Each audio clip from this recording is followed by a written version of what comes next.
Hey everyone, welcome back. Go ahead and dim the lights, get settled under the blankets, maybe let your eyes go a little soft and unfocused, the way they do right before sleep decides to take over. Tonight we're drifting a long way back past the invention of antibiotics, past the invention of basic hygiene, really, all the way back to a time when a headache could get you a hole drilled in your skull and a royal marriage could get you a jaw so pronounced it complicated eating soup. We're going to spend the next hour and a half wandering slowly through medieval medicine, and then, once we're good and drowsy, we'll drift into the truly strange business of European royal families, their inbreeding, their tantrums, their spectacularly bad decisions, and their children, who mostly just wanted a nap and instead got smallpox. There's no need to follow every detail. Let the names blur together if they want to. That's what this is for. Let's begin. So let's start with the basics, because before we can appreciate how strange royal families got, we need to understand the medical world they were living and frequently dying inside of. And the first thing to understand about medieval medicine is that it wasn't really medicine in the way we'd recognize it today. It was more like a very confident, very well-dressed guessing game, dressed up with a lot of Latin. The dominant theory of the body for most of the medieval period was something called humorism, and it had been inherited from the ancient Greeks, mainly from a physician named Galen, who lived in the 2nd century and who, frankly, cast a shadow over European medicine for well over 1,000 years, which is a very long time to be wrong about something and still get invited back. The idea was that your body contained 4 fluids or humors: blood, phlegm, black bile, and yellow bile, and that your health, your mood, even your personality depended on these 4 things being in balance. Too much blood, you were sanguine, cheerful, a bit reckless. Too much phlegm, you were calm, maybe a little sluggish.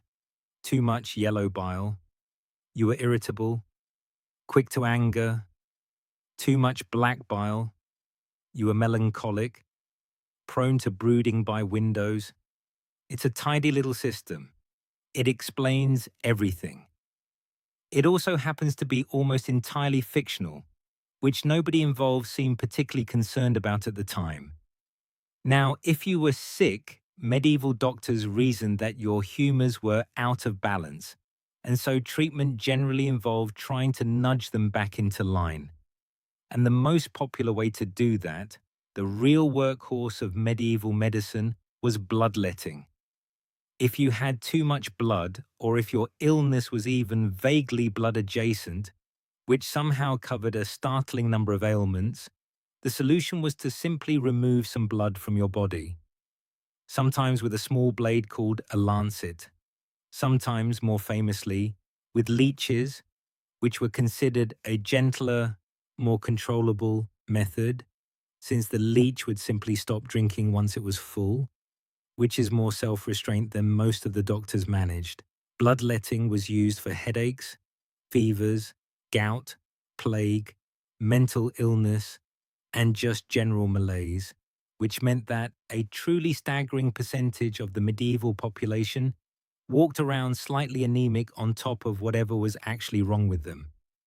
There were even charts, astrologically informed charts, that told you which vein to open depending on the phase of the moon and the position of the stars, because of course there were.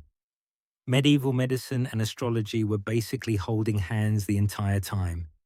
Doctors were expected to consult star charts before performing procedures, and a good physician was, in a very real sense, also expected to be a competent amateur astrologer. It's a wonder they had time to see actual patients between all the stargazing. Let's drift over to another staple of the medieval medical toolkit, uroscopy, which is the practice of diagnosing illness by staring very intently at a patient's urine.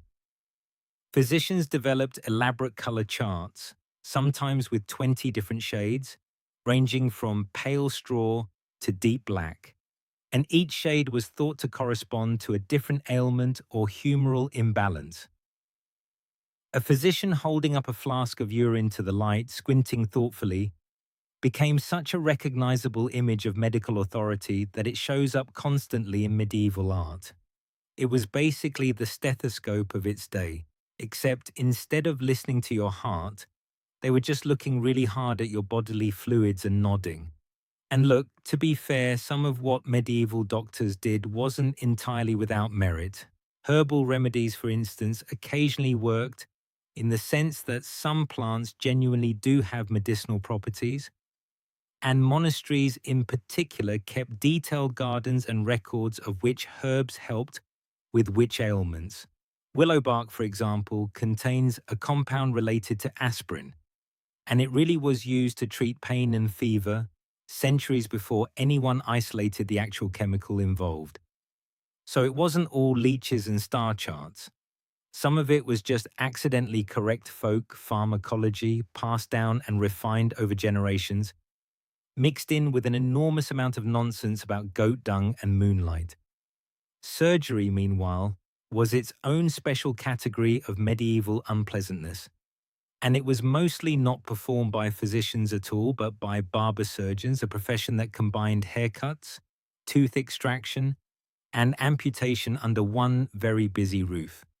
The red and white striped barber pole you still see outside barbershops today is a direct descendant of this practice, the red representing blood and the white representing the bandages, which is a slightly grim bit of trivia to carry around with you, but there it is. Barber surgeons were considered a notch below university-trained physicians in the medical hierarchy, mostly because they worked with their hands, which the educated elite considered somewhat déclassé, even though the barber surgeons were often the ones doing the actual useful work, while the physicians were off consulting star charts.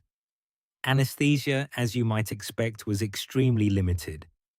Patients undergoing surgery might be given alcohol, opium derivatives if they were lucky and wealthy, or in less fortunate cases, simply held down by several strong assistants while the procedure happened as quickly as possible. Speed was considered a virtue in surgery for exactly this reason.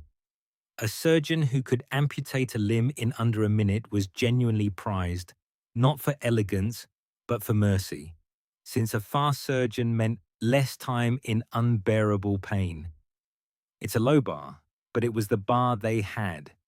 Now let's drift over to trepanation, which is, and I want to be very clear about this, the practice of drilling or scraping a hole into someone's living skull. This sounds like the sort of thing that should have died out with the Stone Age. And to be fair, trepanation does go back tens of thousands of years. We have skulls from the Neolithic period showing evidence of the practice, complete with bone regrowth suggesting the patient actually survived, which honestly, remarkable. But trepanation persisted well into the medieval period, and it was used for a surprising range of ailments, seizures, severe headaches, mental illness, and head injuries. The theory loosely was that releasing pressure, or in some interpretations releasing evil spirits or bad humors trapped inside the skull, could relieve whatever was ailing the patient.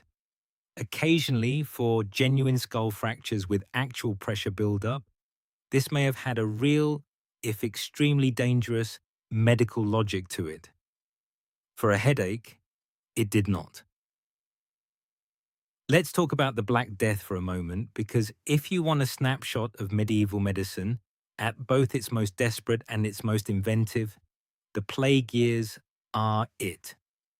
When bubonic plague swept through Europe starting in 1347, killing somewhere between a third and half of the entire population depending on the region, doctors were, understandably, completely overwhelmed and mostly clueless about what was actually happening. Nobody understood germ theory yet, that wouldn't arrive for another 5 centuries. So explanations for the plague range from bad air, called miasma, to divine punishment, to, unfortunately and tragically, various persecuted minority groups who were blamed and horrifically scapegoated, which is one of the darker footnotes of this whole era and worth acknowledging even in a gentle bedtime story. The miasma theory, the idea that disease spread through foul-smelling bad air, actually led to one of the more visually memorable inventions of medieval medicine. The plague doctor costume, with its long black coat, wide-brimmed hat, and that unmistakable beak-shaped mask. The beak was stuffed with sweet or strong-smelling substances, dried flowers, herbs, spices, sometimes vinegar-soaked sponges, on the theory that this would filter out the miasma before it could reach the doctor. It didn't do much against an airborne bacteria carried by fleas, obviously, since the whole premise was wrong, but the costume did function, completely by accident, as a kind of primitive protective barrier, and some plague doctors likely did benefit slightly just from the physical coverage, even if the actual mechanism they believed in was fictional. It's a strange bit of medical history where the wrong theory still occasionally produced the right outcome, purely by coincidence. Plague treatments themselves were, as you'd expect, largely useless and sometimes actively harmful. Lancing the buboes, the swollen lymph nodes that give bubonic plague its name, was common, sometimes with genuinely dangerous results for the person doing the lancing, given how contagious the fluid inside could be. Bloodletting was naturally employed here too, because bloodletting was the medieval answer to almost everything. A bit like how modern people reach for ibuprofen regardless of what's actually wrong. Herbal pastes, prayer, self-flagellation as a form of penance thought to appease an angry god, and simply fleeing the cities entirely, which was probably the single most effective response available, rounded out the general medieval plague survival strategy. Let's drift now towards something a little gentler. Medieval hospitals, which existed, and which were often run by religious orders, monasteries, and convents, as much as places of spiritual care as physical treatment. The word hospital itself comes from the Latin word for guest, and early hospitals were as much about hospitality, feeding and sheltering the poor, the sick and travelers, as they were about actual medical treatment. Nuns and monks provided a great deal of what we'd now call nursing care, which, in an era before formal medical training was widespread, may have genuinely been some of the more effective care available, simply because it involved clean bedding, regular feeding, and basic comfort, which does actually help a body heal, even without understanding why. Childbirth, meanwhile, was almost entirely outside the domain of male physicians and was instead the province of midwives, women who passed down practical knowledge through apprenticeship rather than university training. This meant that midwives were often dismissed by the male-dominated medical establishment as unlearned, even though their hands-on experience frequently made them more effective at actual childbirth than a university-trained physician who had, in many cases, never once witnessed a birth in person, having spent his education instead reading ancient Greek texts and, again, consulting star charts. It's one of the quieter ironies of medieval medicine that the people considered the least legitimate by the official system were often doing the most genuinely useful work. Dentistry, such as it was, mostly meant extraction, and it was performed by barber-surgeons, blacksmiths, or sometimes traveling tooth pullers who would set up in a market square, pull as many teeth as they could in a day, and move on to the next town before anyone had time for complaints or infections to properly develop. There was no concept of saving a tooth. If it hurt, it came out, generally with pliers, and generally without much in the way of pain relief beyond, if you were lucky, a swig of strong alcohol. And here's a detail I always find quietly fascinating. Medieval physicians did understand in a rough and non-scientific way that some diseases were contagious, that they could spread from person to person even without understanding germs. This is actually where the concept of quarantine comes from. The word itself derives from the Italian 40 giorni, meaning 40 days, the length of time ships arriving in Venice during plague outbreaks were required to sit at anchor before anyone was allowed to disembark. So even without a scientific framework for infection, medieval societies had figured out, through trial and painful error, that isolating the sick and the newly arrived could slow the spread of disease. It's a rare case of medieval medicine getting something structurally right, even while getting almost everything about the underlying biology completely wrong. Now, all of this, the bloodletting, the astrology, the beaked masks, the trepanning, the tooth-pulling in market squares, this is the medical world that European royalty was born into, lived inside, and eventually died because of right alongside everyone else. And here's the thing that I think is genuinely worth sitting with as we drift toward the royals tonight. All that gold, all that land, all those crowns didn't buy anyone better doctors. A king had access to the very same humoral theory, the very same bloodletting, the very same beaked plague doctors as a baker down the road, just with better bedding and probably a much larger entourage of physicians standing around arguing with each other in Latin. Wealth bought you more doctors. It did not particularly buy you better ones. Let's touch briefly on one more corner of medieval medicine before we move along, and that's the role of religion, since medicine and faith were, for most of this period, almost impossible to separate. Illness was frequently understood not just in humoral terms but as a spiritual matter as well, sometimes a punishment, sometimes a test, sometimes simply a mystery that only prayer could properly address. Pilgrimages to the shrines of particular saints associated with particular ailments were an enormously common medical strategy, right alongside bloodletting and herbal remedies, not instead of them. There was a saint for toothaches, a saint for eye trouble, a saint for plague, and a genuinely ill or worried person of the era might reasonably pursue prayer, pilgrimage, and a visit to the local barber-surgeon all at once without seeing any particular contradiction in doing so. It's worth remembering, gently, that the people living through this era weren't foolish for believing what they believed. They were simply working with the best framework available to them, assembled from whatever combination of ancient text, religious teaching, and hard-won practical observation had survived and been passed down long before anyone had the tools to actually test which parts of that framework were real.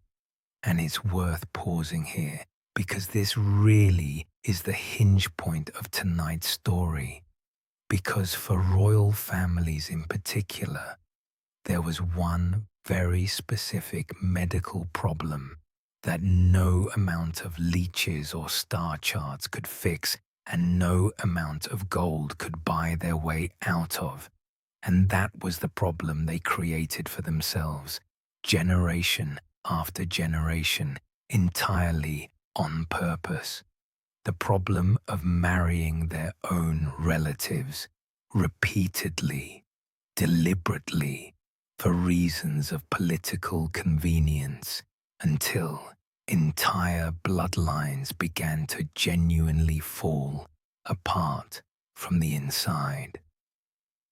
So let's let that thought settle for a moment. Let the leeches and the plague doctors drift off into the background and get comfortable, because next we're going to ease into the story of the most spectacularly inbred royal family in European history. Let's drift over there now. So here's where things get genuinely strange, in the sort of slow, absorbing way that's perfect for drifting off to.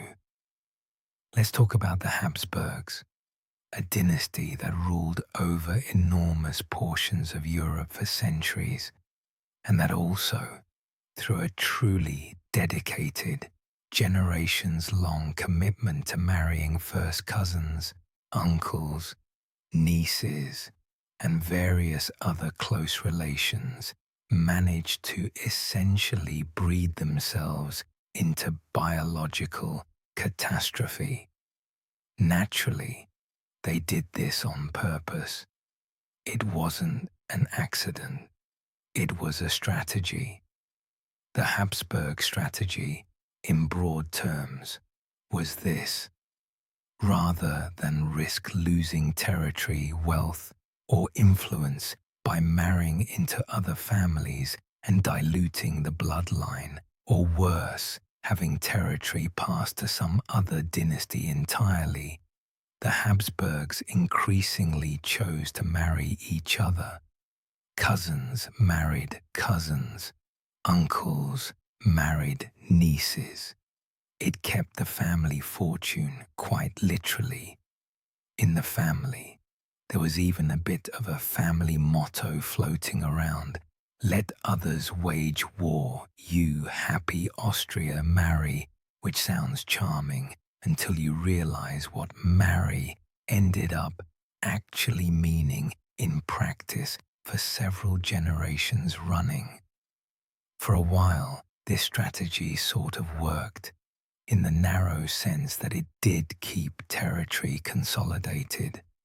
But biology, as it turns out, does not particularly care about dynastic convenience, and the consequences of this approach accumulated slowly, quietly, generation after generation, the way sediment builds up at the bottom of a very slow-moving, very unfortunate river. Let's talk about the branch of the family that ended up ruling Spain, because this is really where the whole experiment reached its most dramatic conclusion. The Spanish Habsburgs intermarried so extensively that by the time we reach the late 17th century, the family tree had essentially folded in on itself, more like a strange, tangled knot than a tree at all. Genetic researchers who have since studied the family's history estimate that the inbreeding coefficient, essentially a mathematical measure of how closely related two parents are, for the final Spanish Habsburg king was roughly equivalent to what you'd get if a brother and sister had a child together. And that king was, in fact, the product of an uncle marrying a niece whose own parents were themselves closely related, layered on top of generations of similarly close unions before that. That king's name was Charles II of Spain, and his life, honestly, is one of the saddest and strangest stories in all of European royal history. So let's ease into it gently. Charles was born in 1661, and from the very beginning, it was clear that something was deeply wrong. He reportedly did not walk until he was around 4 years old, and did not speak until he was significantly older than a typical child. His head was described by contemporaries as unusually large, while the rest of his body remained frail and underdeveloped, a mismatch that made even standing upright a genuine physical struggle for him For much of his childhood, he suffered from digestive problems. His entire life was plagued by frequent infections and experienced what were likely intellectual disabilities, as well as a range of physical ailments, all of which combined to make his existence, by every account we have, a fairly relentless and uncomfortable one. And then there was his jaw. This is the detail people always remember, and for good reason. The Habsburgs, across many branches of the family, were known for a distinctive facial feature called mandibular prognathism, essentially a pronounced, protruding lower jaw, which had been present in milder forms in Habsburg portraits for generations. But by the time you reached Charles II, the trait had become so exaggerated, the result of the same genes, doubling up on themselves generation after generation, that his jaw reportedly prevented his teeth from meeting properly, made chewing food genuinely difficult, and caused him to drool, a condition that persisted throughout his adult life, and that visiting diplomats occasionally, and probably not very diplomatically, noted in their private letters home. He was nicknamed, with the sort of dark irony history seems to specialize in, El Hechizado, the bewitched, because his contemporaries, unable to comprehend the biological reality of what generations of inbreeding had done to him, assumed instead that he must have been cursed or the victim of witchcraft. It's a much easier story to tell than your family's marriage strategy did this, and considerably less awkward at court. Charles became King of Spain at the age of 3, following the death of his father Philip IV, which meant that Spain, a global empire at the time, with territory spanning parts of Europe, the Americas, and beyond, was effectively governed for years through a regency led by his mother, while the sickly child who would eventually rule it struggled simply to survive his own childhood. He was not expected to live past infancy. Then, he was not expected to survive to adulthood. Then, once he improbably did reach adulthood, the entire question hanging over every European court became a single, deeply awkward diplomatic issue. Would Charles II of Spain ever produce an heir? He married twice. Both marriages were, by all accounts, childless, and this was almost certainly not for lack of trying or lack of political pressure, given how enormously high the stakes were. Contemporary and later medical historians examining the records have suggested Charles may have suffered from a combination of hormonal and physical conditions that made fathering a child extremely unlikely, possibly even impossible.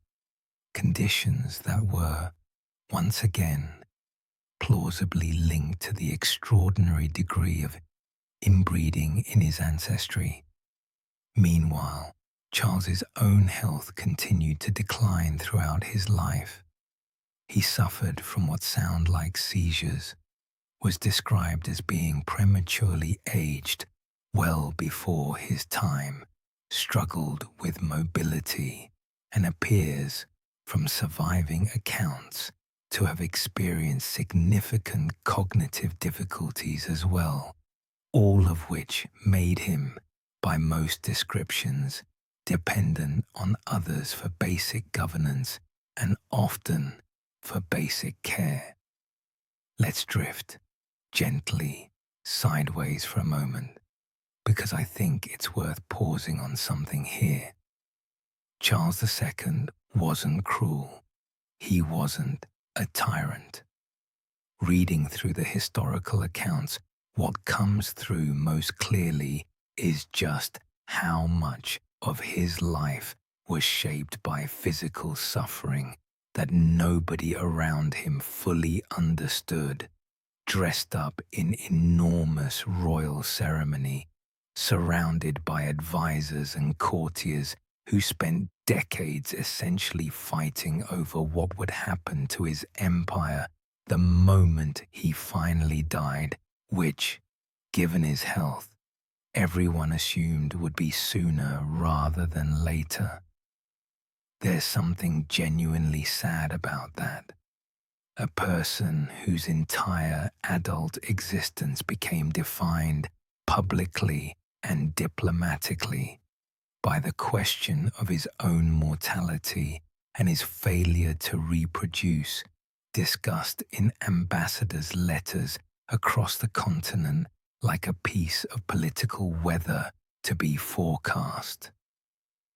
Charles finally died in 1700 at the age of 38, without ever having children, and his death triggered the War of the Spanish Succession, a massive multi-year conflict involving most of the major powers of Europe, all fighting over who would inherit the Spanish throne, now that the Habsburg line in Spain had, quite literally, run out of biologically viable options. So in a very real sense, one royal family's multi-generational commitment to marrying itself didn't just produce a deeply unwell final king, it also helped trigger one of the larger wars of the early 18th century. That's quite a legacy for a marriage strategy that was supposedly designed to preserve stability. Let's drift now to some of the family members who came before Charles, because the deterioration wasn't a single unlucky roll of the dice. It was a slow accumulation across generations. And looking at that accumulation is genuinely one of the more interesting threads in royal medical history, in a quiet 3 in the morning sort of way. Charles's mother, Mariana of Austria, was herself his father's niece, which meant Charles's parents were uncle and niece, which is already a fairly narrow genetic starting point before you even consider what came before them. And it didn't come from nowhere. Going back further, you find that many of Charles's ancestors appear multiple times in his family tree in different branches, essentially the same handful of people recombined over and over across generations, a pattern genealogists studying the Habsburgs have compared with a sort of grim scientific understatement to close inbreeding you'd more typically associate with isolated populations or, less charitably, livestock breeding programs. Except this was one of the most powerful families in the world, doing it entirely on purpose, for centuries, believing it made them stronger. There's a particular researcher, a Spanish geneticist named Gonzalo Alvarez, who published a study in the early 2000s, actually calculating the inbreeding coefficients across 10 generations of Spanish Habsburgs, mapping out the family tree in genetic terms. His study found that the coefficient of inbreeding increased steadily across generations, and that Charles II's own coefficient landed at roughly 0.25, which, again, is mathematically similar to what you would expect from a sibling pairing, even though his actual parents were an uncle and a niece, because so much of the ancestry feeding into that union was already so tightly interconnected. The study also found a statistically significant correlation between the degree of inbreeding within the family and childhood mortality rates among Habsburg children during this era, which is a very clinical way of describing what was, for the family itself, several generations of watching child after child sicken and die in infancy or early childhood without ever really understanding why. And that's really the quiet tragedy underneath all of this, isn't it? From the outside, looking back with modern genetics, the pattern seems obvious, almost inevitable. But the people living through it had no such framework. They didn't know what a recessive gene was. They didn't understand heredity in any scientific sense at all. All they knew was that generation after generation, children were born sickly, or didn't survive, or grew into adults who struggled physically and mentally in ways nobody around them could explain, and their solution, again and again, was simply more prayer, more physicians consulting star charts, more bloodletting, and eventually more marriages arranged along exactly the same lines that had caused the problem in the first place. Because the alternative, marrying outside the family and risking territorial loss, was considered the greater danger. It's a very human kind of tragedy, really, mistaking the actual cause of your suffering for the solution to it, and doing so with the very best of intentions, generation after generation. Let's drift gently toward one more figure from this branch of the family before we move on, because I think she rounds out the picture nicely in a slow, sad sort of way. And her name was Margaret Teresa of Spain, Charles's older half-sister, who you may actually recognize without realizing it, because she's the subject of several of the most famous paintings by the Spanish court painter Diego Velázquez, including the enormous and celebrated work known as Las Meninas, in which she appears as a young child, luminous, doll-like, surrounded by attendants, dressed in that wide, stiff Spanish court fashion that makes children in these portraits look a bit like small, ornate furniture.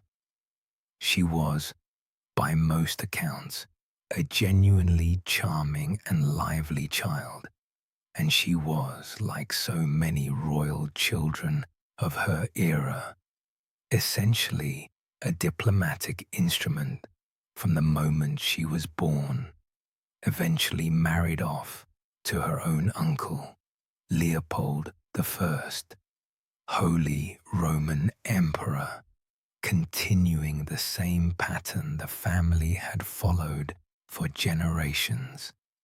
She had several children with Leopold, but only one survived past early childhood, and Margaret Teresa herself died at the age of 21, following complications from her fourth pregnancy, having spent her entire brief adult life as essentially a physical extension of the same dynastic marriage strategy that had already begun visibly unraveling her own family line.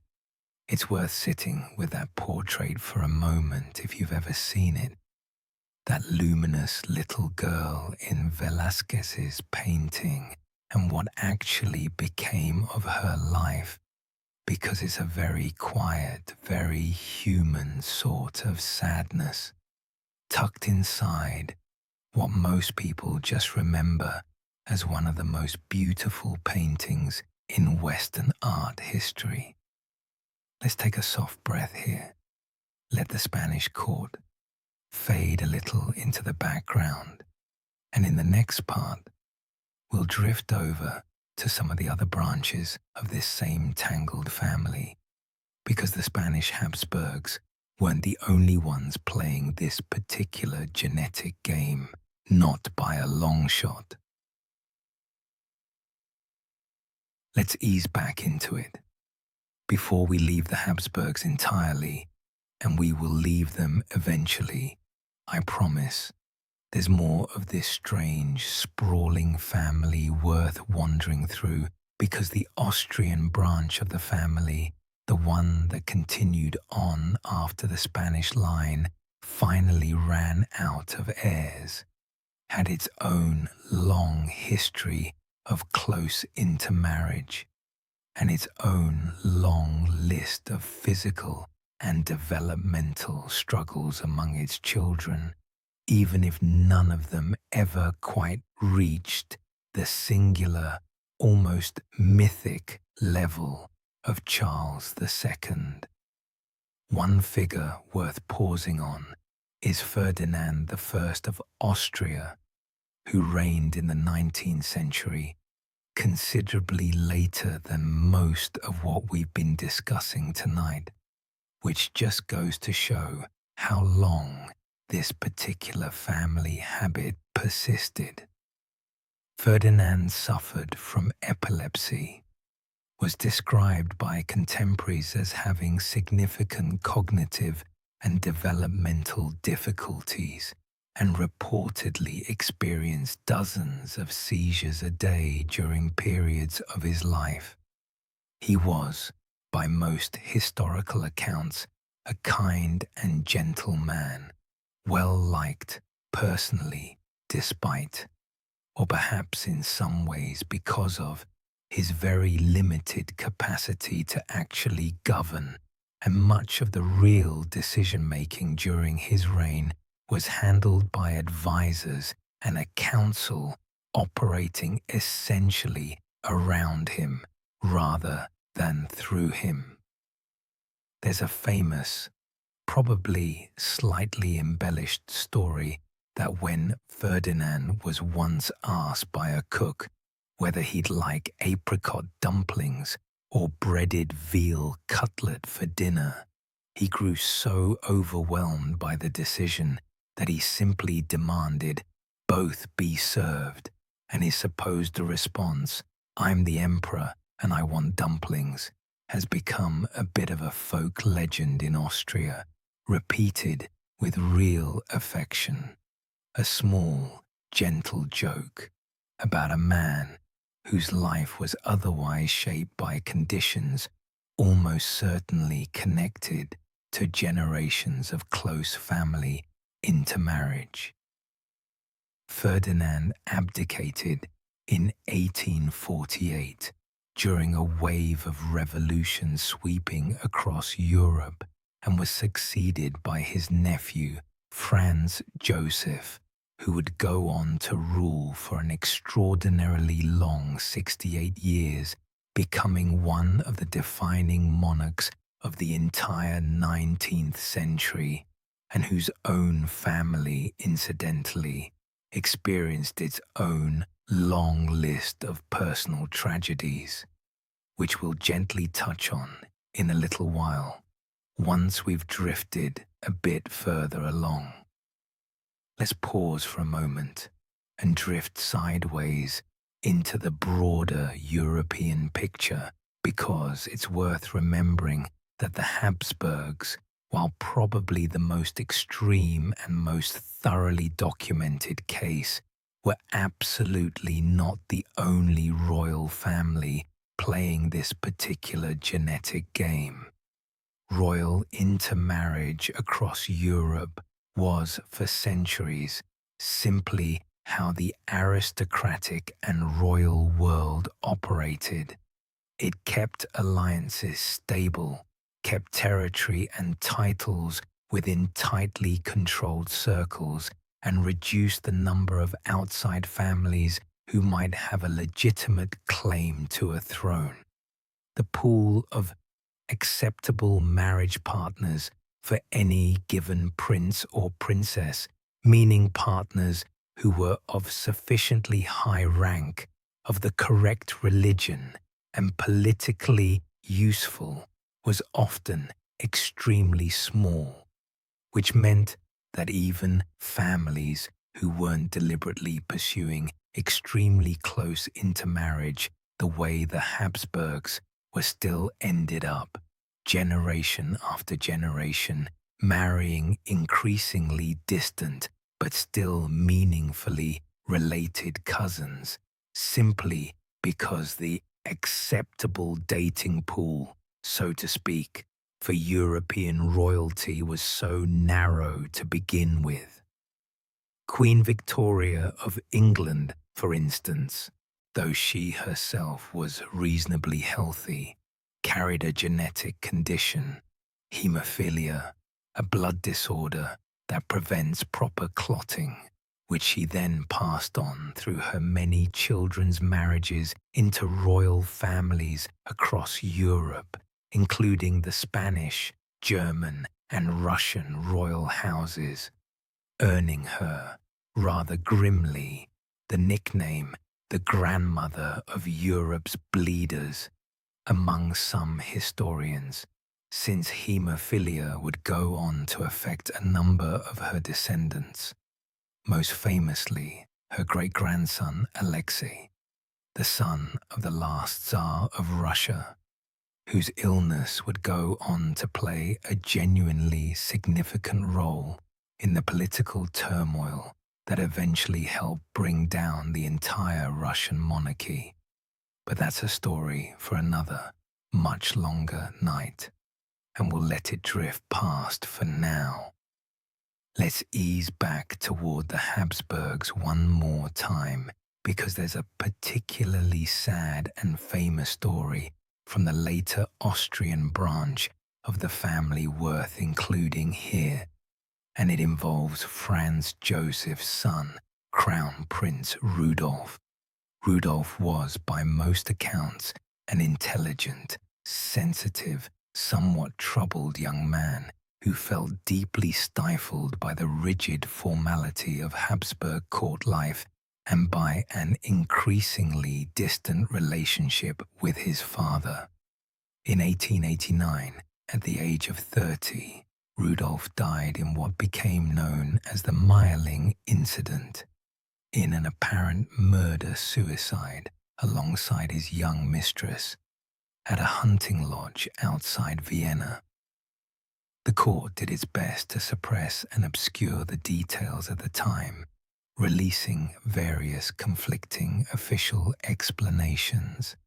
But the general consensus among historians now is that Rudolf, struggling with what appears to have been serious depression, along with physical health problems, shot his mistress and then himself. It's a genuinely sad story, and it's worth noting gently here, not for shock value, but because it illustrates something worth sitting with. That royal life, for all its wealth and ceremony, could also be a genuinely isolating and difficult existence, shaped by rigid expectation, arranged relationships, and very little room for an individual person's actual well-being, physical or otherwise.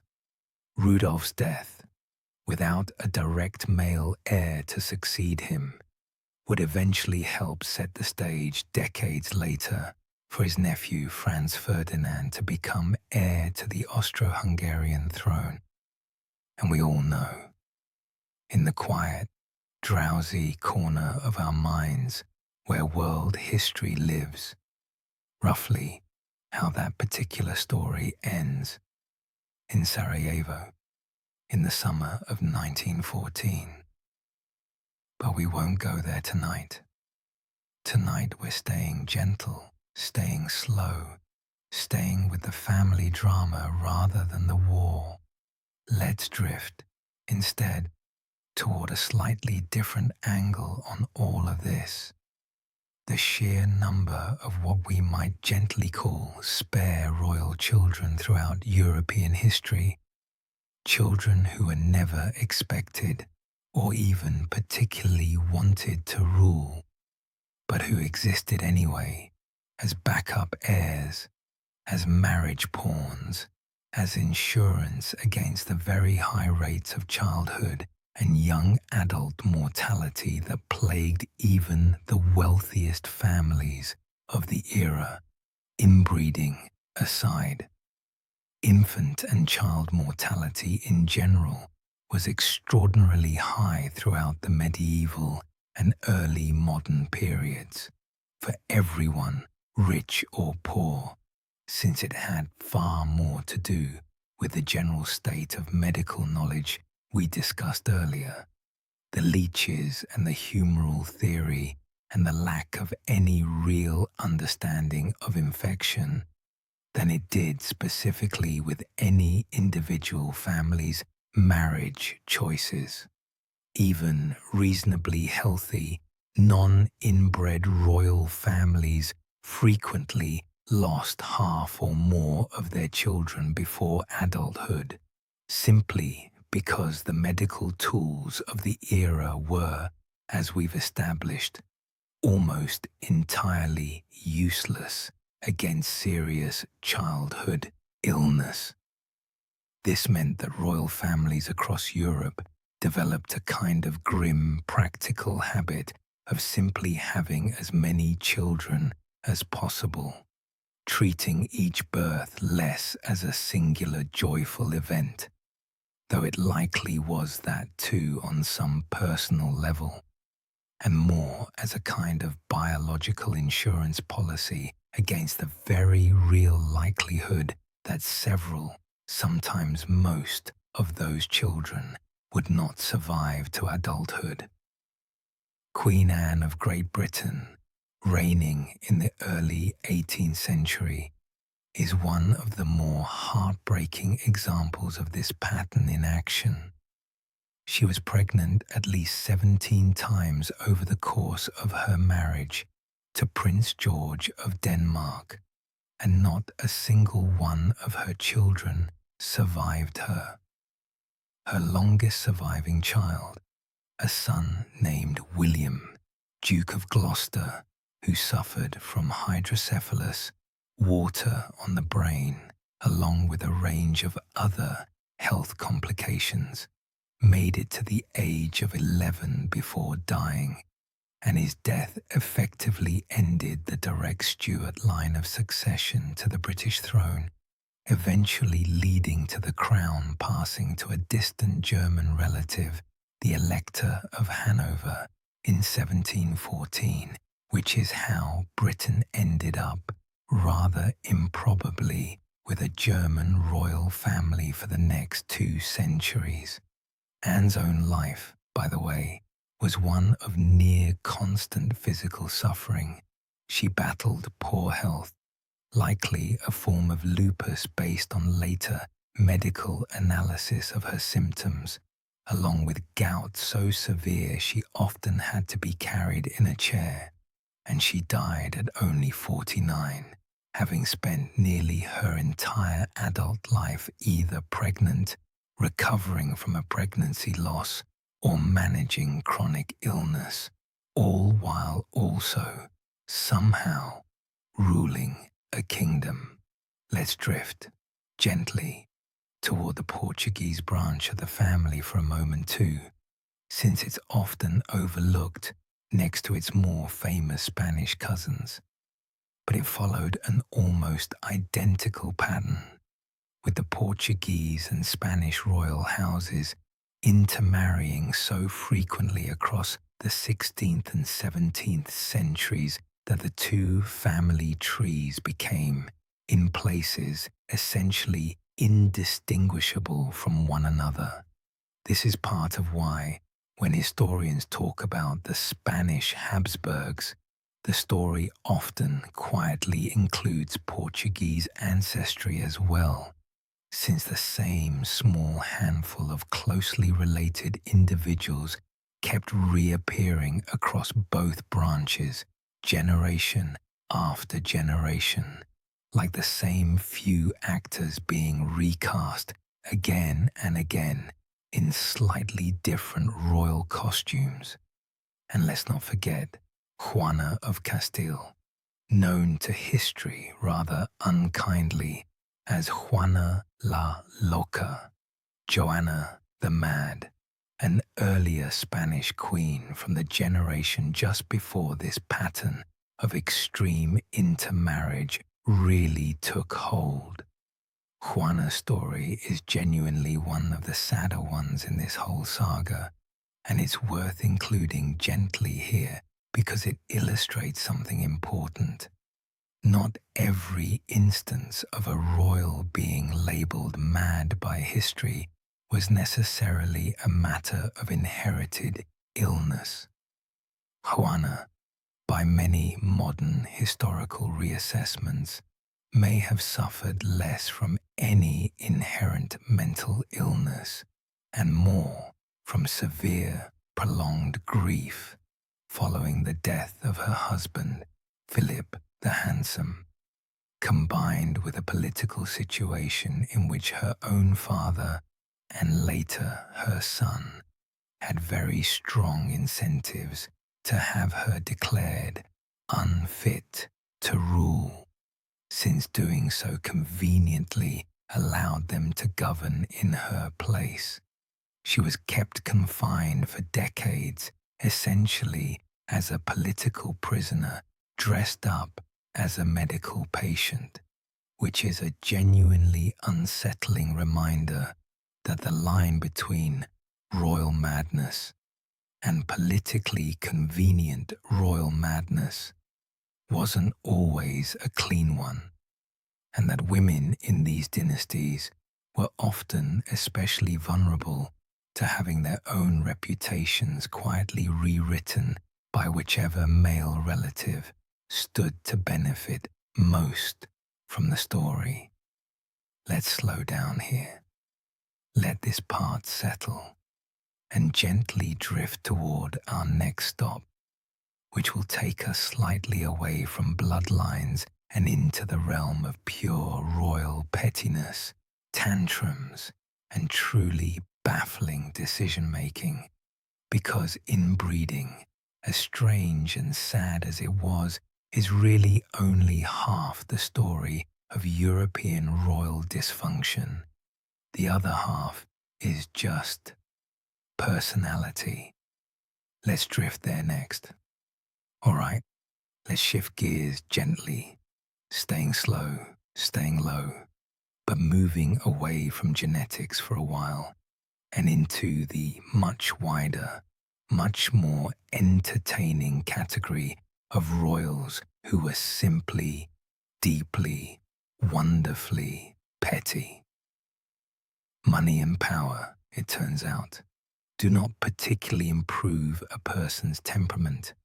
If anything, based on the historical record, they seem to make things somewhat worse, since a king or queen with an enormous ego and essentially unlimited resources to indulge it tends to produce some genuinely spectacular behavior. Let's start with Ludwig II of Bavaria, a 19th century king who is remembered today mostly for building extraordinarily lavish fairy tale castles, including Neuschwanstein, the castle that later inspired the look of Disney's Sleeping Beauty castle, which is a nicely fitting bit of trivia for a bedtime history video, if I do say so myself. Ludwig was, by most accounts, deeply uninterested in the actual business of governing. He preferred instead to retreat into an increasingly elaborate fantasy world, heavily influenced by the operas of Richard Wagner, whom he idolized and financially supported to an almost obsessive degree, at one point essentially bankrolling Wagner's entire career and lifestyle out of the Bavarian treasury, much to the frustration of his actual government ministers. Ludwig spent so extravagantly on his castles and his artistic patronage that he plunged himself into enormous personal debt, and eventually his ministers, alarmed both by the spending and by what they characterized as increasingly erratic behavior, had him declared mentally unfit to rule, based largely on a medical report compiled without ever actually formally examining him in person, which is, even by the somewhat loose medical standards of the 19th century, a fairly questionable way to diagnose someone. He was deposed in 1886, and just one day later, he was found dead in a lake, along with the psychiatrist who had overseen his removal from power, in circumstances that remain genuinely unclear and debated by historians to this day, whether it was suicide, an accident, or something more sinister. Ludwig, in the end, became something of a beloved, tragic folk figure in Bavaria, remembered fondly today largely because his ruinously expensive fairy tale castles turned out to be an enormous long-term tourist draw, which is a strange, quietly funny sort of historical redemption arc for a king who was, in his own lifetime, considered a financial and political disaster. Let's drift over to a rather different sort of royal pettiness and consider Frederick William I of Prussia, an 18th century king remembered for his truly ferocious temper and his almost comically strict, austere personal habits. He was deeply suspicious of anything he considered frivolous or overly refined, hated French culture and fashion, despite it being enormously popular elsewhere in European courts at the time, and was famous for personally beating servants, soldiers, and even, on occasion, random members of the public in the street with his walking cane if he felt they were being lazy or improperly dressed, a habit that earned his cane the nickname the Royal Cane among Berliners who apparently learned out of pure survival instinct to avoid crossing his path whenever possible. Frederick William's relationship with his own son, who would eventually become the celebrated Frederick the Great, was notoriously harsh, even by the fairly rough standards of 18th century royal parenting. He considered his son weak and overly interested in music, poetry, and French culture, all things Frederick William personally despised, and he subjected the young prince to years of public humiliation, harsh punishment, and rigid military discipline in an attempt to toughen him up. When the young Frederick, then a teenager, attempted to flee the country with a close friend, seemingly in an effort to escape his father's control, Frederick William had them both captured, and in a genuinely dark turn, forced his own son to watch as his friend was executed for desertion, apparently as a deliberate lesson. It's a difficult thing to include in a soft, sleepy history video, and I won't linger on it.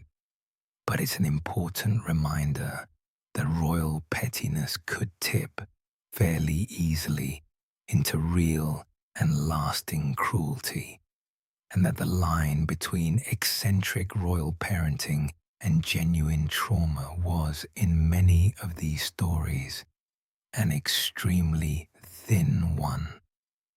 Let's ease into something a little lighter now, because I think we've earned it, and turn to the long-running, genuinely delightful royal habit of petty sibling and cousin rivalries playing out on an international stage. Take, for instance, the relationship between Queen Elizabeth I of England and her cousin Mary, Queen of Scots, which was for decades an absolute masterclass in royal side-eye conducted via formal correspondence. The two women, who were cousins and rival claimants to various thrones, exchanged years of carefully, elaborately polite letters that were, underneath all the courtly language, dripping with suspicion, rivalry, and genuine personal animosity, all while each was fully aware that the other represented a serious political and even existential threat. That particular rivalry, of course, eventually ended with Mary's execution in 1587 on Elizabeth's orders, following years of plots, counterplots, and imprisonment. So perhaps petty undersells it somewhat, but the sheer scale of the underlying personal drama, two queens, cousins, endlessly performing politeness while quietly maneuvering against each other for decades, really does set the tone for so much of European royal history. Let's drift toward another favorite: the deeply strange and genuinely eccentric habits of various European monarchs when it came to personal hygiene and daily routine, since royal life apparently gave people an enormous amount of room to develop some very particular quirks. Louis XIV of France, the famous Sun King, reportedly bathed extremely rarely, relying instead on frequent changes of linen and heavy perfume to manage personal odor, which was, honestly, fairly standard practice across much of European high society at the time, since regular bathing was widely, if incorrectly, believed to be unhealthy, thought to open the pores and let disease directly into the body. Louis also famously conducted an enormous amount of his daily personal routine, including waking, dressing, and even using the chamber pot as a formal public ceremony attended by selected courtiers, a practice known as the lever, essentially turning his own morning routine into an elaborate performance of royal status, with specific nobles competing fiercely for the honor of, say, handing him his shirt. It's genuinely one of the stranger examples of how royal life could transform even the most mundane, private human activities into high political theater. Let's drift over to one more figure worth including here: Queen Christina of Sweden, a genuinely fascinating and unconventional 17th century monarch who ascended to the throne as a child, received an unusually rigorous education, reportedly rivaling that of many male scholars of her era, and who eventually shocked the courts of Europe by abdicating her throne entirely in 1654 at the age of just 27 in order to convert to Catholicism, a controversial and politically fraught decision in Protestant Sweden, and to pursue a life of intellectual and personal independence, moving to Rome, where she became a notable patron of the arts and sciences and lived a famously unconventional life by the standards of the era, dressing in a way that blended traditionally masculine and feminine styles and never marrying, or as far as historical evidence suggests, showing much interest in doing so, choosing instead a life defined largely on her own terms, which was, for a European monarch of the 17th century, an almost unheard of thing to simply decide to do. Let's linger a little longer in this category, because there's one more monarch who really deserves a place here, and that's Ivan IV of Russia, more commonly remembered by his rather unfortunate nickname, Ivan the Terrible. Now, terrible in this context is a slightly softened translation of the original Russian, which leans closer to formidable or awe-inspiring. But by any translation, Ivan's personal life was a genuinely turbulent, unsettled thing. He lost his father at age 3 and his mother at 8, was raised amid constant court intrigue and factional infighting among competing noble families who largely ignored his own well-being while jockeying for influence over the empty throne, and by most accounts grew into an adult who trusted almost no one, and who oscillated, sometimes within the same week, between periods of genuine, thoughtful governance and periods of extreme paranoia and violent temper. He married 8 times, an almost comedic number by the standards of the era, and in a moment of grief and rage that historians still discuss and debate today, he reportedly struck his own eldest son and heir during an argument, a blow that may have contributed to his son's death shortly afterward, an event that, whatever its exact details, effectively threw the Russian succession into chaos for years to come.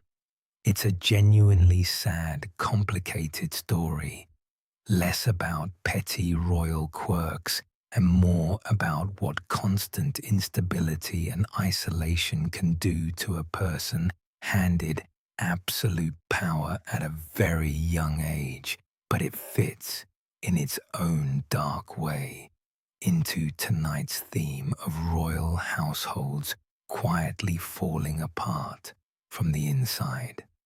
Let's ease towards something a touch lighter again and consider the sheer scale of some royal spending habits.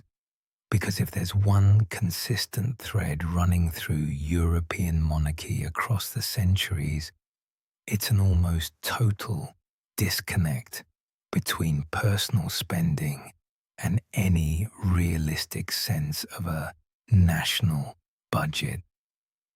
Marie Antoinette, whom we'll meet again properly in a little while, was famously, though somewhat unfairly in certain specific details, associated with extravagant spending on fashion, gambling, and a small idealized model farm built on the grounds of Versailles, where she and her ladies could dress as shepherdesses and pretend, briefly, to live a simpler life, all while the actual French treasury was buckling under war debts and a looming financial crisis that would, within a few years, help trigger the French Revolution.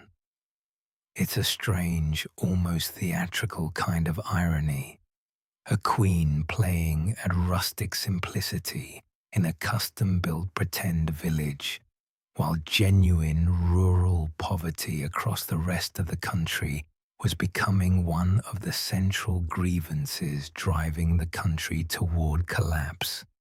And let's not forget George IV of Britain, who as Prince Regent and later King, ran up such enormous personal debts through gambling, extravagant clothing, elaborate parties, and the construction of the famously ornate Royal Pavilion in Brighton, a palace built in a wildly flamboyant Indian and Chinese-inspired style that startled and scandalized much of proper British society at the time, that Parliament was repeatedly forced to step in and settle his debts using public funds, much to the visible irritation of a public that was, at the time, dealing with genuine wartime hardship and rising food prices.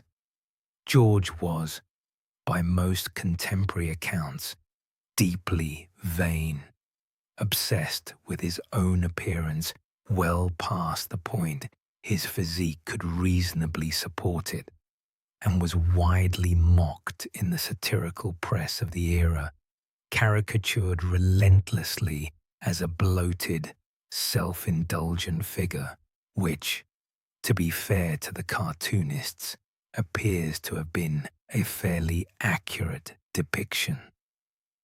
Let's slow the pace down a little more now. Let all these strange personalities settle quietly into the background. The fairy tale castles, the walking canes, the elaborate mourning ceremonies, the pretend shepherdess villages, and drift toward our next and gentlest stop of the evening, the strange, sickly, often quietly sad experience of being a royal child in medieval and early modern Europe. Let's ease over there now. Let's settle in for this next part, because I think, in a strange way, it might be the most tender section of tonight's story. We've talked about inbreeding, and we've talked about royal pettiness and eccentricity, but underneath both of those threads is something quieter and, I think, genuinely worth sitting with for a while.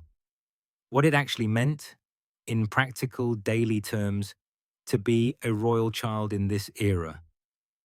Royal children were, from the very moment of birth, treated less like individual people and more like political assets, which sounds harsh, but it's really just an accurate description of how the system worked.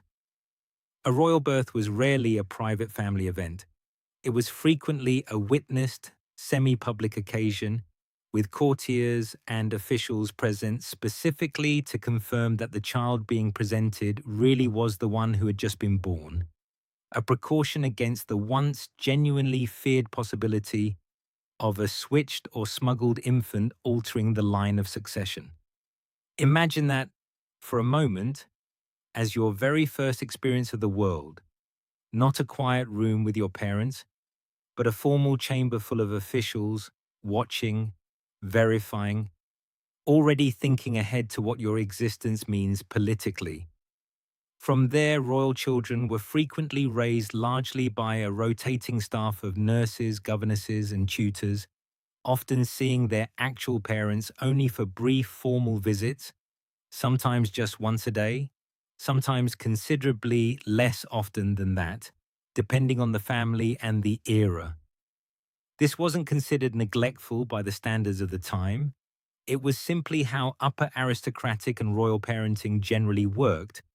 But from a modern perspective, and honestly, probably from the perspective of a good number of these children themselves, it does read as a fairly isolating way to grow up, surrounded by adults whose job it was to manage you, rather than necessarily to simply love you.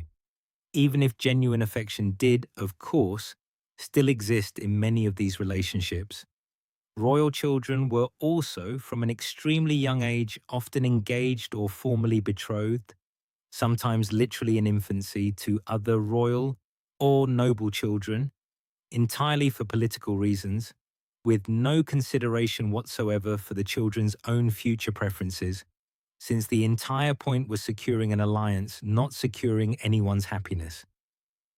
Marriages were frequently arranged and even formally conducted years before either child had reached anything resembling an age of real consent, though the actual consummation and full married life together would typically be delayed until both parties were considered old enough, generally meaning mid-teens at the very earliest by the standards that existed at the time, standards that, it's worth saying plainly, would be considered deeply inappropriate and rightly illegal today. It's a genuinely uncomfortable piece of history, and I mention it here not to dwell on it, but because it's an important part of understanding just how thoroughly a royal child's entire future could be mapped out, signed, and sealed, often before that child had even developed the ability to speak in full sentences. Let's ease toward the specific question of royal childhood health. Since we've already touched on how sickly many royal children were, but it's worth spending a little more time here, gently, because the sheer scale of childhood illness and death within even non-inbred royal families really does put the whole era into perspective. As we touched on earlier with Queen Anne, high childhood mortality wasn't unique to inbred families. It was simply the grim reality of the age, for royalty and commoners alike, driven by the primitive state of medical knowledge we spent our first hour discussing. But royal families, because they were so extensively documented, offer us an unusually clear window into just how relentless this experience actually was. Take the children of Henry VIII of England, a king remembered, of course, for his 6 marriages, but whose relentless pursuit of those marriages was driven almost entirely by his desperate need for a surviving male heir, a need shaped directly by just how many pregnancies across his various wives ended in miscarriage, stillbirth, or the death of an infant shortly after birth.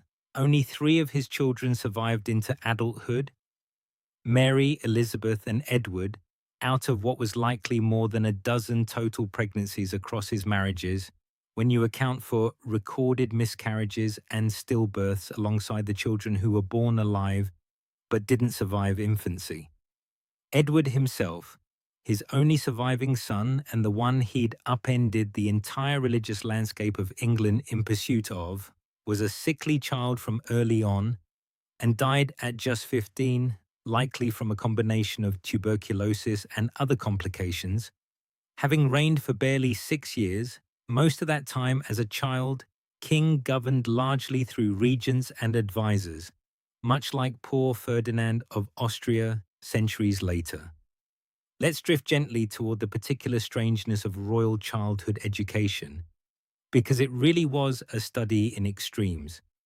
Royal children, especially those in direct line for a throne, were often subjected to an extraordinarily rigorous, demanding education from a very young age, expected to learn multiple languages, extensive history, theology, statecraft, music, dance, and various other accomplishments, often for many hours a day, under tutors who could be genuinely harsh disciplinarians. At the same time, these same children were frequently coddled and indulged in other ways, surrounded by servants attending to their every physical need, rarely, if ever, expected to do anything resembling ordinary manual tasks for themselves. It produced a genuinely strange combination. Children who were simultaneously pushed to extreme academic and social achievement, while also being almost entirely insulated from the basic practical realities of daily life that most children of the era, out of sheer necessity, grew up learning firsthand. There's a particularly striking example of this in the childhood of Louis XIII of France, whose detailed childhood diary, kept by his personal physician, has survived and been studied extensively by historians. offering an unusually intimate glimpse into royal childhood of the era. The diary reveals a childhood that was, by turns, remarkably strict and remarkably indulgent. A boy who was formally whipped as a disciplinary measure from an extremely young age, a practice considered entirely normal and even necessary at the time, while simultaneously being dressed, bathed, and attended to constantly by an enormous staff and expected from as young as 4 or 5 years old to participate in increasingly formal court ceremonies and rituals, essentially performing the role of a small, ornate future monarch long before he had any real understanding of what that role actually meant. Let's ease toward one more gentle, quiet thread here before we start winding down tonight's story. The specific sadness of royal children who were, in one way or another, considered surplus. Younger sons and daughters, especially in families with an established, healthy heir already in place, often found themselves shuffled into predetermined roles that had little to do with their own inclinations. Sons pushed into military or church careers, regardless of temperament. Daughters married off to whatever distant court needed a diplomatic alliance at the time, sometimes sent away from their home country entirely as young teenagers to live among strangers, speaking a different language, in a court whose customs they'd had little time to properly learn. Marie Antoinette, before she ever became the famous, ultimately tragic Queen of France, was one such example. An Austrian archduchess sent to France at just 14 to marry the future Louis XVI, a boy she had never met, in a country whose language and customs were largely foreign to her, arriving essentially as a living instrument of Austrian-French diplomatic alliance, her entire identity quite literally including her name, which was adjusted upon arrival, reshaped to fit her new political role long before she had any real say in the matter. Let's drift toward one more gentle thread before we begin winding all the way down. And that's the strange, quiet loneliness that seems to run through so many accounts of royal childhood illness specifically, since being a sickly royal child meant something quite particular.